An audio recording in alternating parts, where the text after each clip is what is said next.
It's my pleasure to welcome you here to the Clark Howard Show, where our mission is to serve you with advice and guidance that empowers you so you make better financial decisions in your life. To start out today's show, I'm going to give you an update because so many people are wondering about what's been going on with my health, and I was just in the hospital again just the other day for a half a day of tests, and I can fill you in on what's going on. And it's good news. Speaking of good things, wow, one thing I love, my wife can't stand, is how much I love a giant screen television.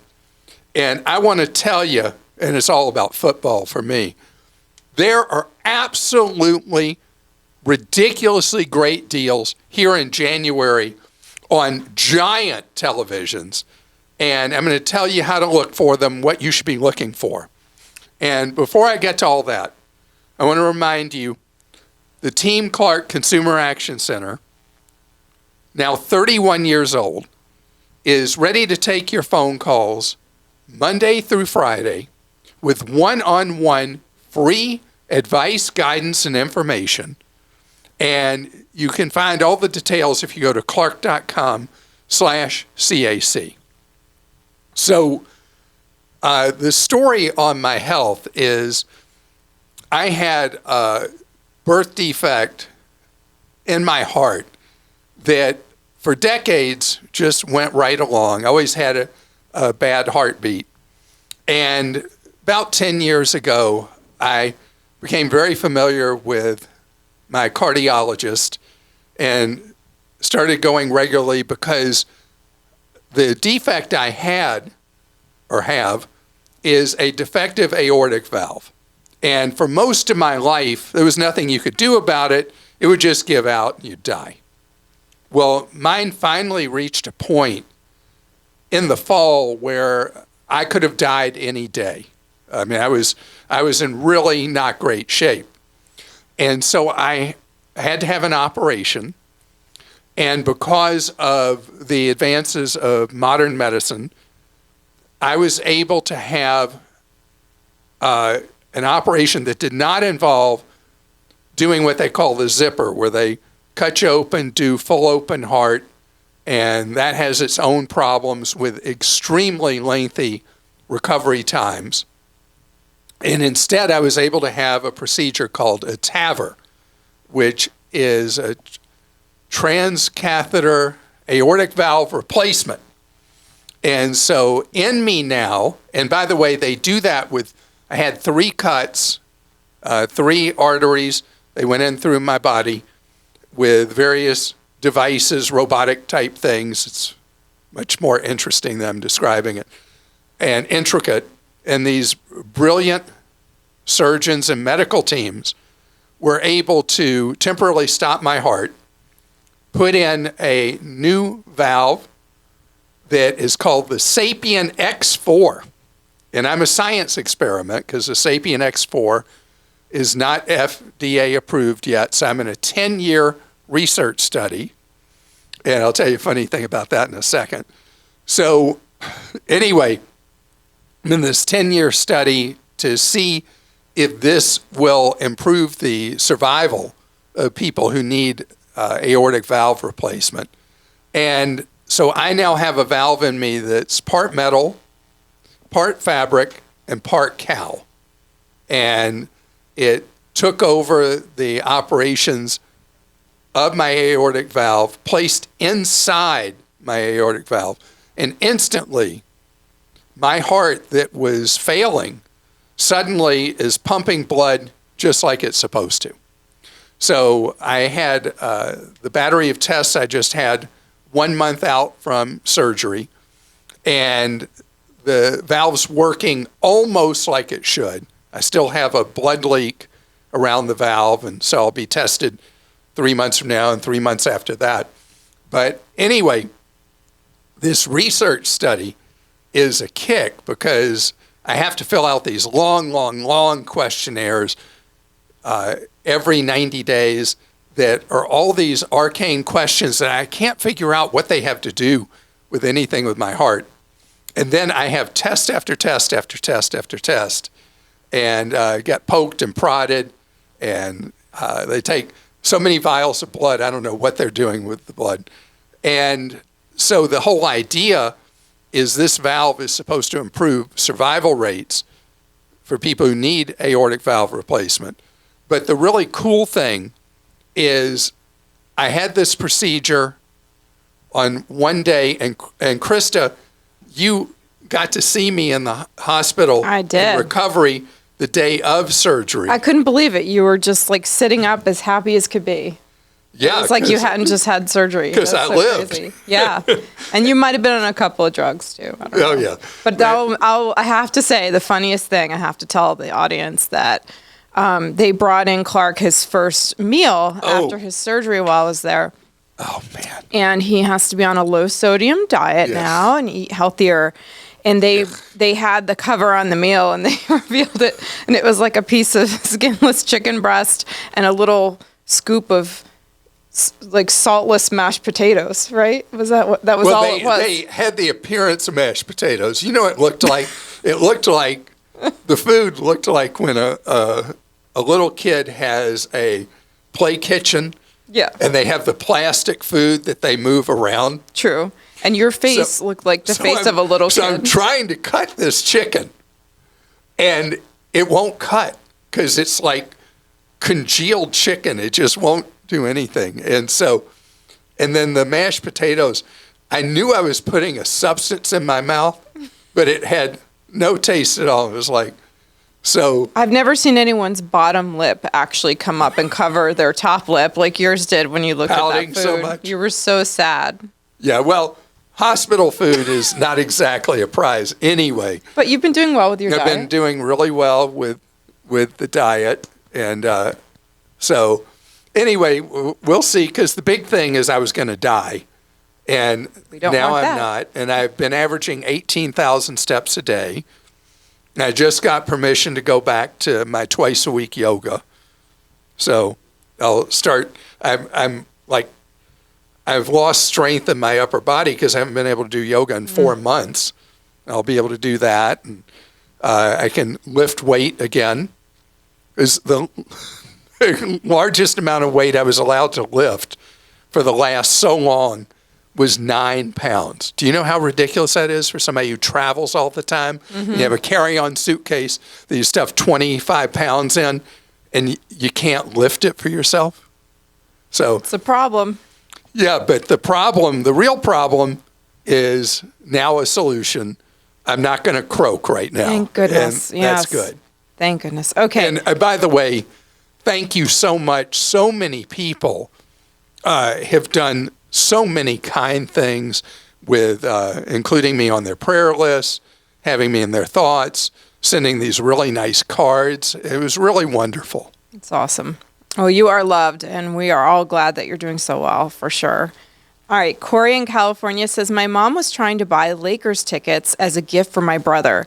She was searching on a legitimate ticket site, I looked at it, late at night and fell asleep holding her iPad. She woke up to a text message from her bank asking if she made a purchase of $19,000 from the site.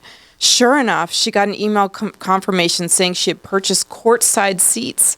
We were wondering if she got hacked somehow or if she actually purchased the tickets by mistake. She has disputed the charge with her bank, but the site has a no refund policy. Is there anything else she can do since she did not intend to buy these tickets? Okay, that's the craziest thing ever. And I looked at it and I don't see a way that this could happen without entering your information. So her mom doesn't say, I mean, she never said, hey, I entered my credit card or anything like that. Right, she fell asleep. And so I think because Corey says, could she have accidentally purchased them? Maybe that's what happened. But only if she had gone as far as entering her stuff. Right. I don't know how somebody could hack and get everything if you were on the site. I'm not sure. What do you think? I mean, that's a tough one. That's really a tough one. Like, sometimes you'll put tickets in your cart, and I don't know what could have happened, but I think I would try to resell them. But if you put them in your cart, you'd still have to purchase them. You still have to enter payment data. That is crazy. First of all, who has a credit card with a limit that'll take Wow. a $19,000 purchase? Usually you'd get a decline on that. I know. But the bank did ask. But she did dispute it. So we'll have to see what happens, I guess. But I would try to resell them if I could. Because that's an expensive Lakers game. That is an expensive game. You'd be sitting up there with the stars on the floor. Not worth it. No. Next to J-Lo. And those people actually pay for those tickets. Yeah. You know, they're not generally they're not comp those. They're paying for those expensive courtside seats. Wow. That's a tough one. But other than disputing, I don't know what you can do. And what's the bank going to say? Yeah. I mean, it's just hard because if there's been no other hack Right. in her mother's life, there's no pattern that would show that this was a result of a hack. Yeah. Okay. Well, we certainly need to know, Corey, from you what happens because Yes. there's not a normal pattern or path here that we could tell you, okay, your mom should do this, that, or the other. She's done the one thing we would recommend, which is to dispute the charge, but hard to say what would happen with that. Carrie in New York says, when you sign up for a streaming service, can you access it, including all the channels, anywhere in the United States and abroad, assuming you have internet access? First of all, not abroad. People figure out workarounds using virtual private networks outside the United States, but digital rights almost always with streaming services end when you cross a border. And there's been a big gripe of people over time that you don't have the right to do this, to pay a subscription for whatever and watch it wherever your eyeballs are at that time. Now, then the second thing you asked, to watch a streaming service wherever you are in the United States. That depends on the terms of service of that streaming service. As an example, we have YouTube TV. And so if I'm traveling, there's a pop-up on YouTube TV that asks if I am temporarily in this area or if I am permanently in the area that I'm now watching. Because they won't let you, if you're on vacation, you're traveling, they'll let you temporarily watch it under their terms of service wherever you are. But if you say, no, I'm here now, or let's say you're somebody with a vacation home and a regular home, they're going to try to force you to have not one subscription with them, but two. And so this is up to each service. The other thing they're doing is in families where people have shared passwords, they're trying to force you to have many streaming services. Netflix caused a lot of hurt feelings when they went to this system where you had to have a different Netflix subscription depending on where you were in the country. On the other hand, you know, if you had two people watching in different places. On the other hand, with most streaming services, if you are like the YouTube example, YouTube TV example, if you're just traveling temporarily, they do let you take it with you wherever you are in the United States. But again, not outside our borders unless you do a technology workaround. And also, speaking of streaming, Carol in Georgia says, what streaming service do you recommend? Well, what is streaming service? So it's really broken into three categories now. First are streaming services that mimic what we used to have with traditional cable television, broadcast channels, what we called cable channels.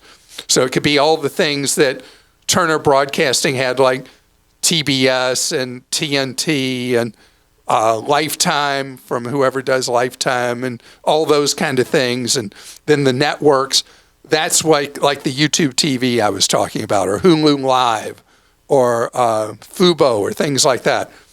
For that kind of stream, it all depends on what channels matter to you. We have a tool we update regularly. You can go in and you can put your favorite traditional channel you like to watch in there. And it'll tell you who's the cheapest for you to watch that on.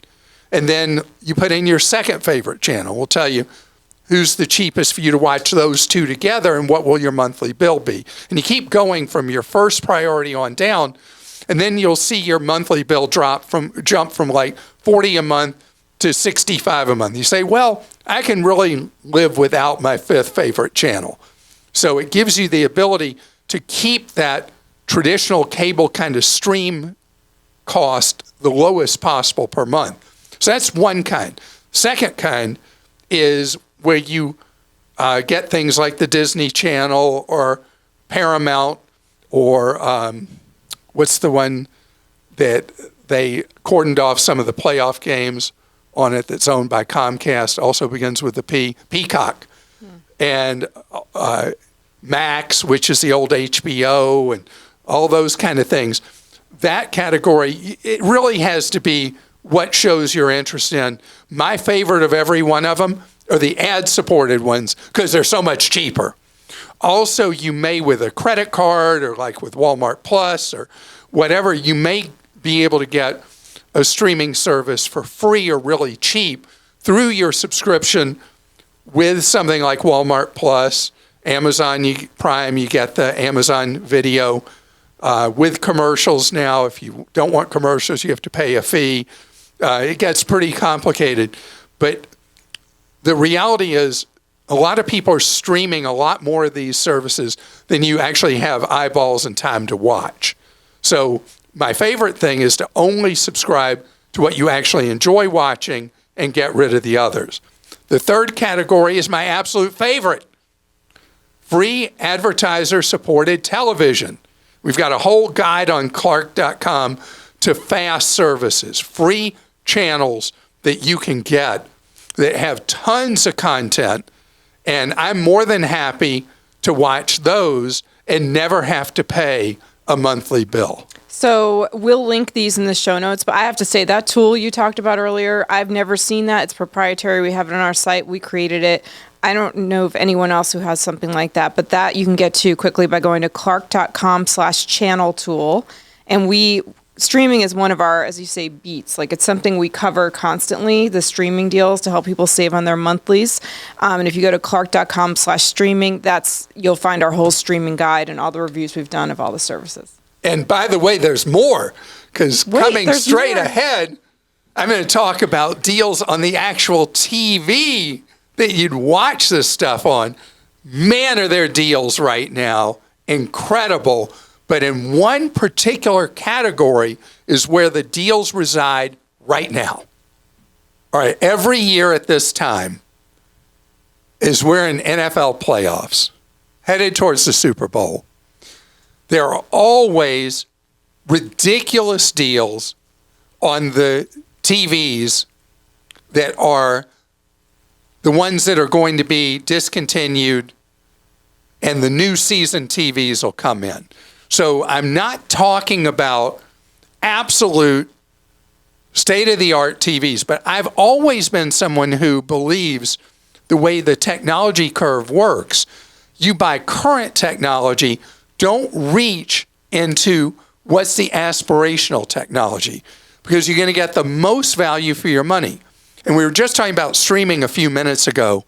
If you're streaming anyway, there's going to be a degradation of the video quality through streaming. And so there's no reason for you to reach for that aspirational TV that you'd pay a lot more for. You buy what's current.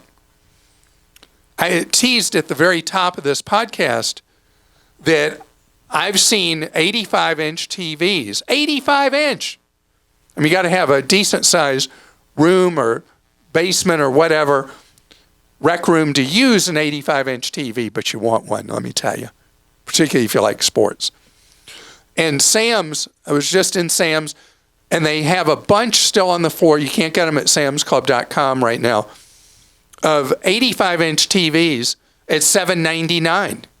And in some places in the country, they're giving a $100 gift card when you buy that $7.99 TV. So the net effective cost of an 85-inch TV, $699.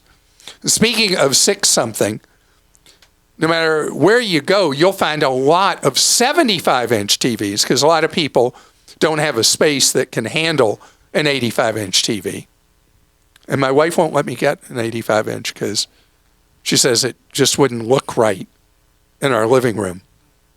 I'm heartbroken. Anyway, 75-inchers, I'm seeing them at $499, but without even trying, you can buy one $649, $699, just looking around without even trying hard.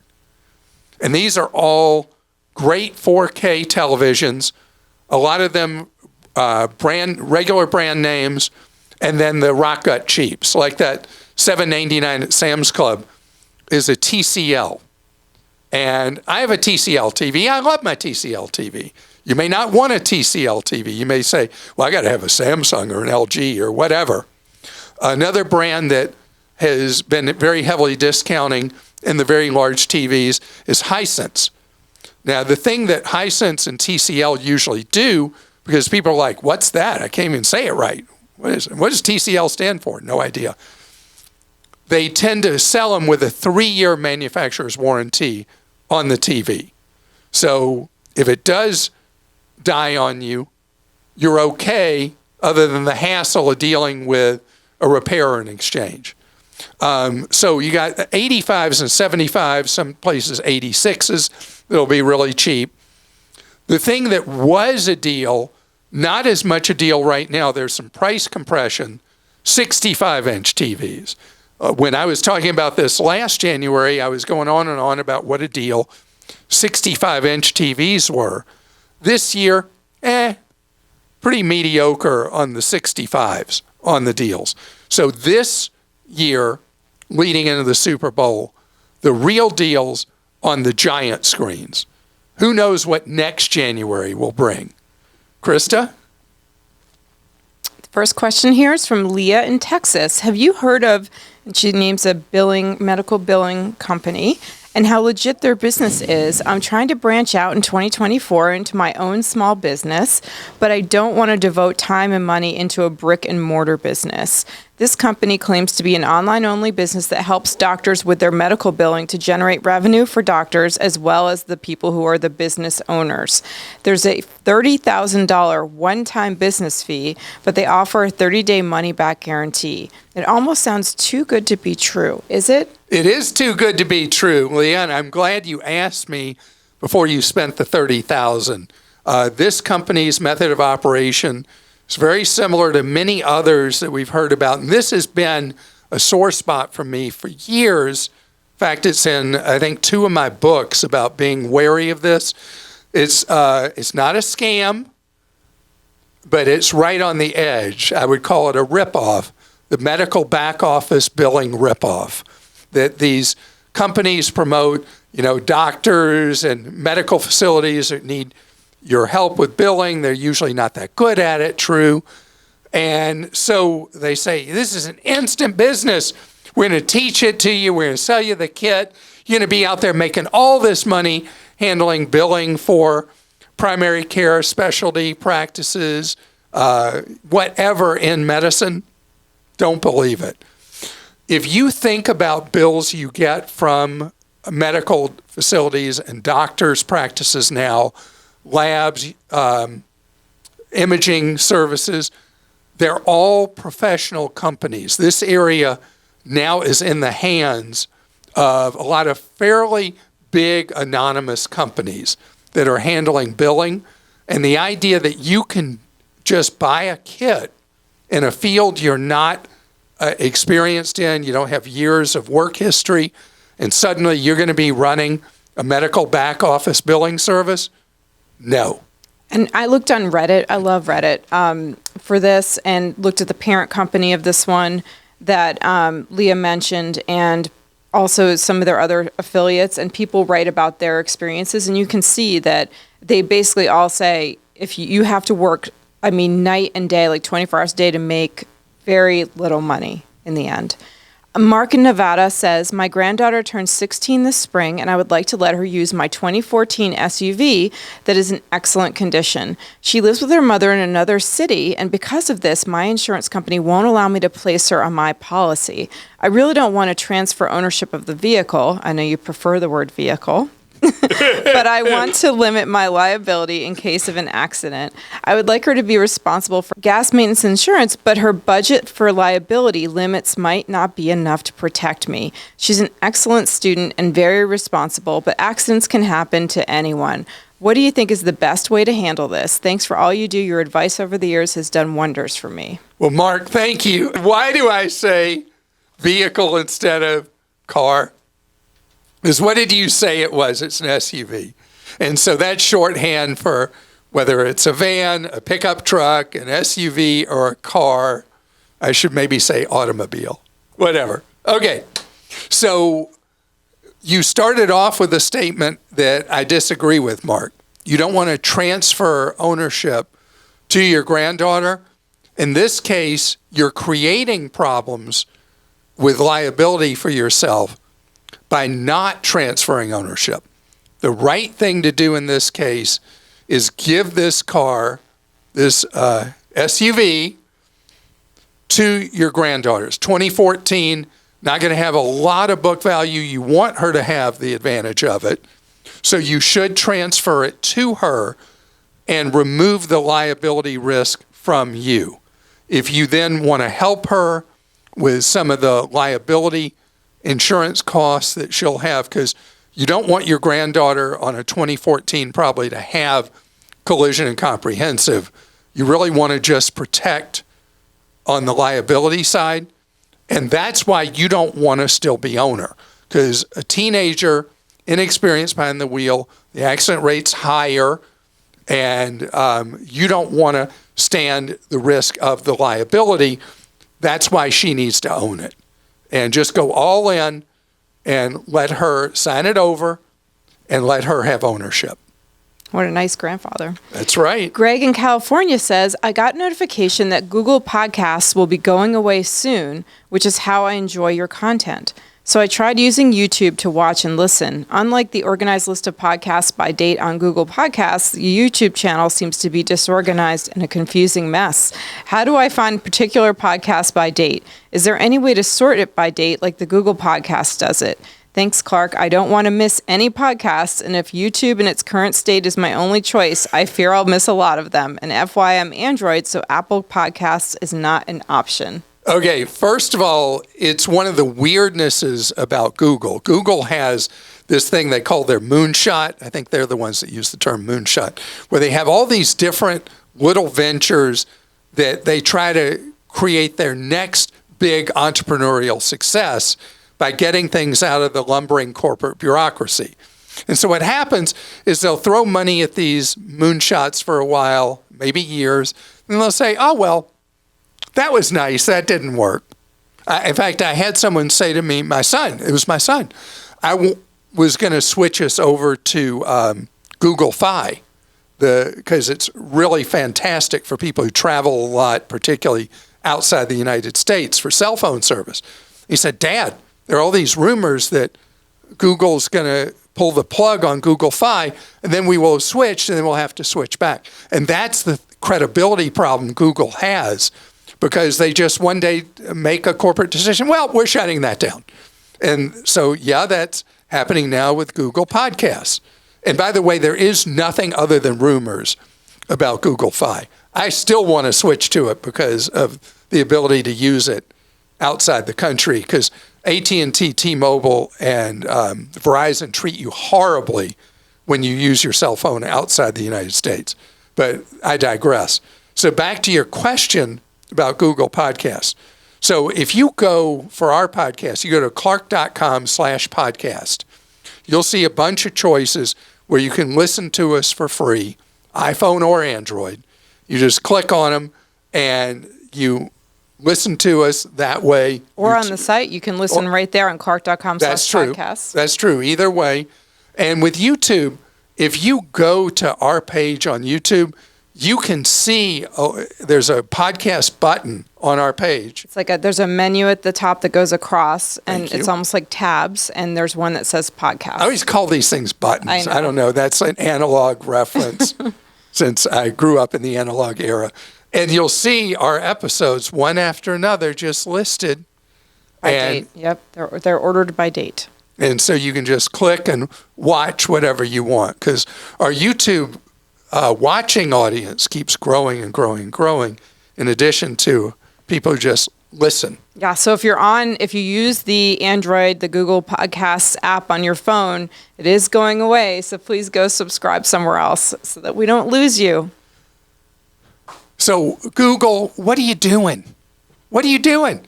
I mean, people get hooked on one of your things, and then you say, yeah, well, and what does that do to your brand credibility? You should have some kind of off-ramp for people where maybe you sell your subscribers to one of your Google moonshots to somebody else. Oh, would you like that, though? That's how everybody else does it. I mean, it's free. It's a free podcast app. It is free. You can use any other podcast app. But the whole thing is that they just say, yeah, no. I know. I mean, what are they thinking? It's not a way to do business. Anyway, that concludes this episode. And what are we about? You learning ways to save more, spend less, and avoid getting ripped off.